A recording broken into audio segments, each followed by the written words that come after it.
Assalamualaikum warahmatullahi wabarakatuh. Hai, semangat pagi. Langsung capcus yuk belajar di pembelajaran 3, tema 2, subtema kedua. Sebelum mengawali pembelajaran, kita berdoa dulu menurut agama dan kepercayaan masing-masing. Berdoa mulai. Selesai. Pada pembelajaran kali ini, kita akan fokus membahas tentang jenis usaha ekonomi yang dikelola sendiri ataupun kelompok. Mari simak pembahasan lebih mendalam. Yang pertama, jenis usaha ekonomi yang dikelola sendiri.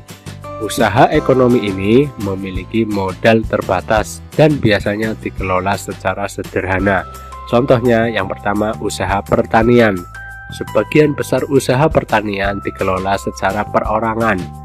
Usaha ini memiliki modal terbatas. Lahan yang digarap petani biasanya terbatas, lahan persawahan dan tegalan. Namun, ada juga usaha pertanian yang dilakukan secara besar-besaran. Kemudian contoh yang berikutnya adalah usaha perdagangan.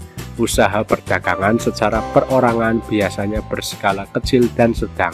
Contohnya, pedagang asongan, pedagang kaki lima, pedagang keliling, pedagang di pasar, warung, dan toko kelontong. Kemudian contoh yang berikutnya adalah usaha jasa. Secara umum, banyak usaha jasa yang dikelola secara perorangan. Contohnya, usaha fotokopi, bengkel, potong rambut, dan penjualan pulsa. Dan contoh berikutnya adalah industri kecil. Industri kecil yang dikelola perorangan merupakan industri rumahan. Contohnya, usaha kerajinan tangan berupa keramik, souvenir, tembikar, anyaman, dan mebel. Yang kedua adalah contoh usaha ekonomi yang dikelola kelompok. Usaha ekonomi ini dikelola secara bersama, baik modal, pengelolaan, maupun keuntungan. Bentuk usaha ekonomi bersama adalah sebagai berikut. Yang pertama adalah firma. Firma merupakan usaha ekonomi bersama yang didirikan oleh sekurangnya 2 sekutu. Pendiri firma biasanya orang-orang yang saling kenal satu dengan yang lain.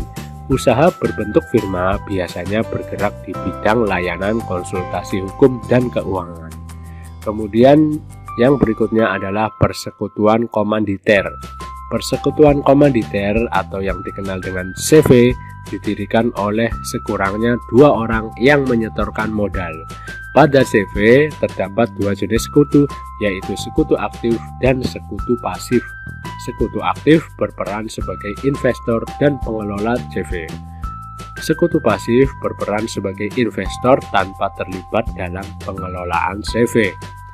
Kemudian contoh berikutnya dari usaha yang dikelola oleh kelompok adalah perseroan terbatas. Perseroan terbatas atau PT adalah usaha bersama yang modalnya berupa kumpulan saham. Saham diartikan sebagai bukti kepemilikan suatu perusahaan atas penyetoran modal. Setiap saham memiliki nilai nominal tertentu. Pemilik saham akan memperoleh keuntungan berupa dividen. Bagi perseroan yang ingin mengembangkan dan memperluas usaha, sahamnya dapat diperdagangkan di pasar modal. Kemudian yang berikutnya adalah badan usaha milik negara atau BUMN. BUMN merupakan perusahaan negara, yaitu sebuah perusahaan yang seluruh atau sebagian modalnya dimiliki negara. BUMN dapat berbentuk perusahaan umum atau perum dan perseroan terbatas atau PT. BUMN bergerak di bidang usaha yang bersifat strategis atau vital. Kemudian yang terakhir adalah koperasi.